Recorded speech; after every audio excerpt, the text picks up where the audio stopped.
Welcome to Book Chat. My name is Bia Stengo, and I'm a managing librarian at Monterey County Free Libraries.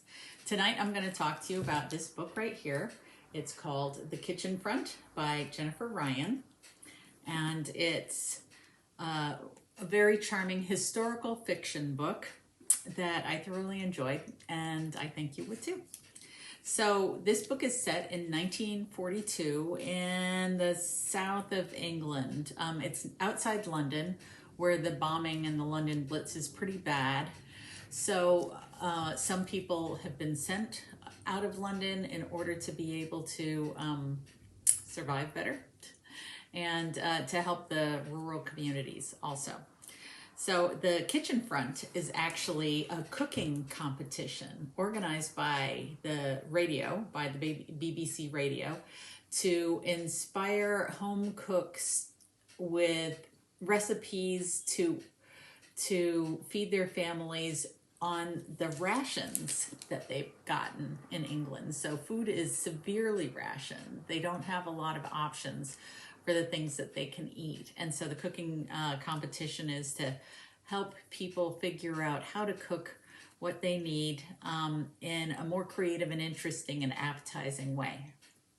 So the radio show host of the Kitchen Front happens to be a man, and the radio show people feel that they need a woman's voice because the women do the majority of the cooking in the household. So they're holding this cooking competition in order to give an opportunity for some cooks to highlight their talents and skills, and the winner will be a co-host on the show, and they'll also win some money. So it's got a lot of incentive for the people who participate. So we meet the characters who are the competitors on the Kitchen Front, and they're in a small town in the south of England, rural area. The first character that we meet is Audrey Landon. Audrey Landon is the mother of 3 rambunctious boys, and her husband went off to the war and he was gunned down and killed. He was a pilot, and so she's going through the mourning of losing her husband, who was an artist, and they weren't very rich, but they lived in a house with a lot of yard.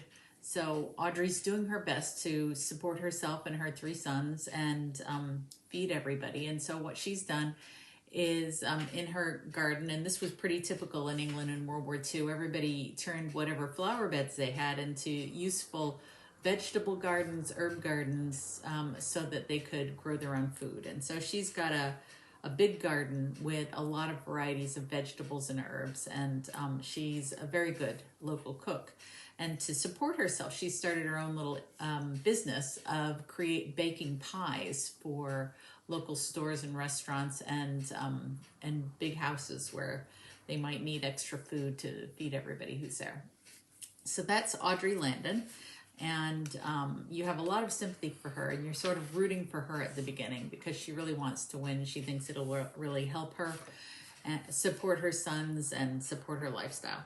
So the second person we meet is Audrey's sister, Lady Gwendolyn Strickland. So Lady Gwendolyn married the local rich man who is now a lord, and they live in Fenley Hall.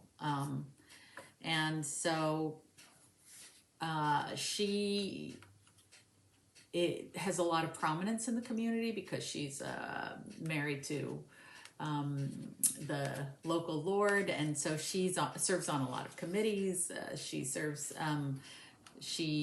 has a lot of prominence in the community and a lot of influence and a lot of power in the community. So she's unhappy, and she kind of uses her power unkindly in the story. So at first you're not too keen on Lady Gwendolyn.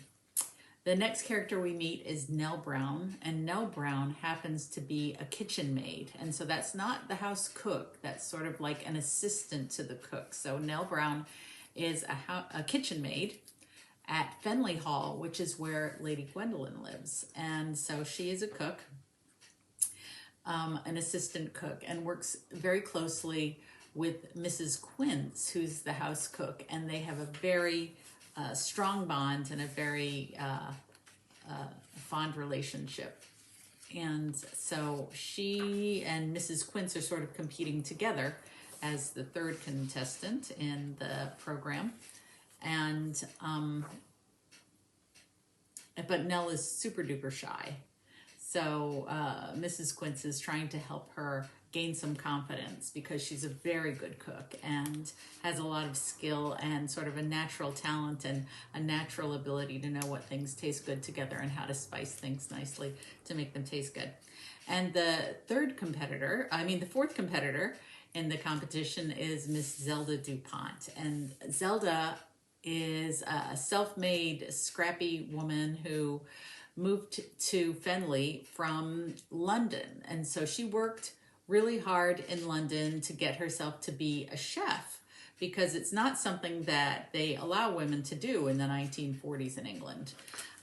So she's worked hard to make it as a chef, but a man will always sort of get the position over her as head chef, and that's her dream, to become a head chef and sort of break through the barrier, the sexism of the era, and get some notoriety and prominence. And so she'd really like to win the competition so that she can make a name for herself as a chef.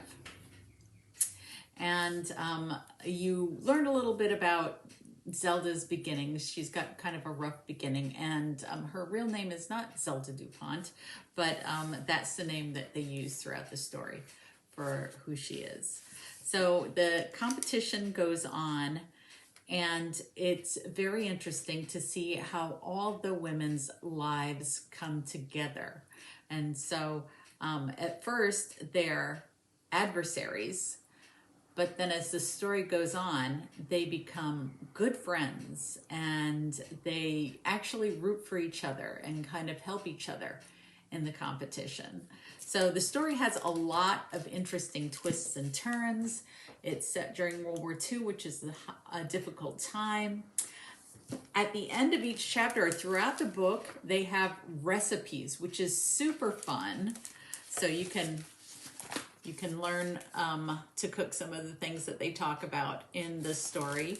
And so it's absolutely delightful, heartwarming, a great book about camaraderie, about cooking, about, it's a little bit of a chick lit book in the sense that it's about woman power. So it satisfies a lot of people's reading preferences, and I think you'll find it delightful. So I encourage you to read Kitchen Front. We have it in book and also on Overdrive. So check it out today and enjoy. So thanks for listening, and we'll see you next time. Bye.